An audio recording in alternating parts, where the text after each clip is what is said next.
तुम अभी चुप बैठे हो, लेकिन तुम्हारा दिमाग चुप नहीं है। एक ही सवाल बार बार। अगर ऐसा हुआ तो, अगर वो गलत निकल गया तो। ओवरथिंकिंग दिखाई नहीं देती, लेकिन अंदर सब तोड़ देती है। आज हम इसी को समझेंगे। 2. समस्या की कहानी रिलेटेबल। रात का समय है, मोबाइल साइड में रखा है, लाइट बंद है, आंखें खुली हैं। दिन कब खत्म हुआ पता ही नहीं चला।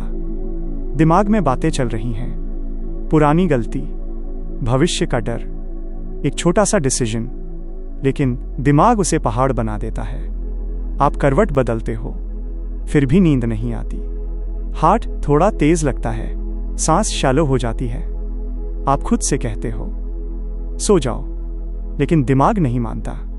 यही है ओवरथिंकिंग। ओवरथिंकिंग क्या है? ओवरथिंकिंग कोई बीमारी नहीं है, ये दिमाग की एक आदत है।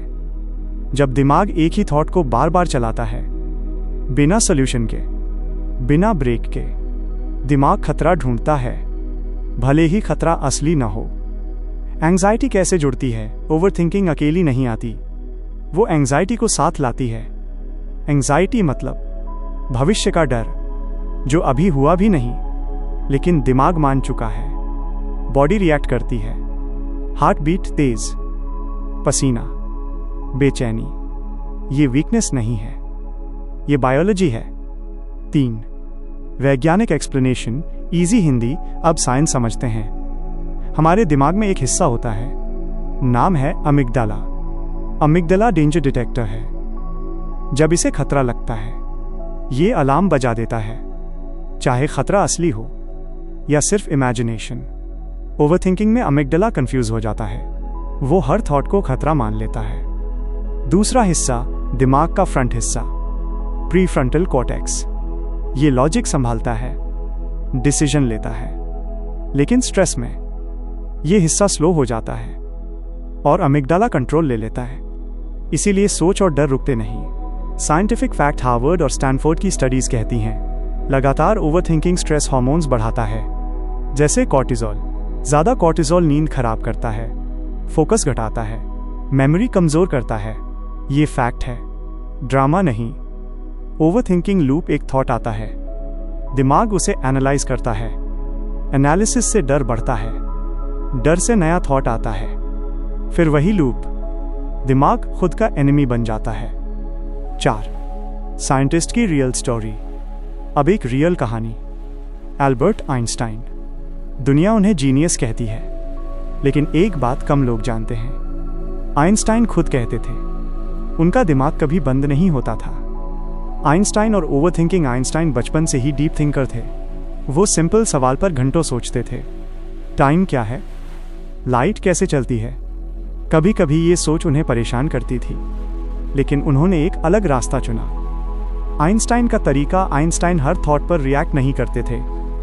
वो कहते थे, हर विचार इंपॉर्टेंट नहीं होता, कुछ विचार बस गुजरने के लिए होते हैं। उन्होंने दिमाग को ऑब्जर्व करना सीखा, कंट्रोल नहीं। ऑब्जर्वेशन। ऑब्जर्वेशन का साइंस। जब आप थॉट को ऑब्जर्व करते हो, तो प्रीफ्रंटल कॉर्टेक्स एक्टिवेट होता है, अमिगडाला शांत होने लगता है। ये मेडिटेशन का बेसिक साइंस है। कंट्रोल से ज्यादा अवेयरनेस काम करती है।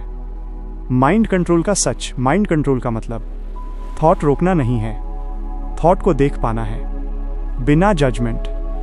जब आप लड़ते हो, थॉट मजबूत होती है। जब आप देखते हो, थॉट कमजोर होती है।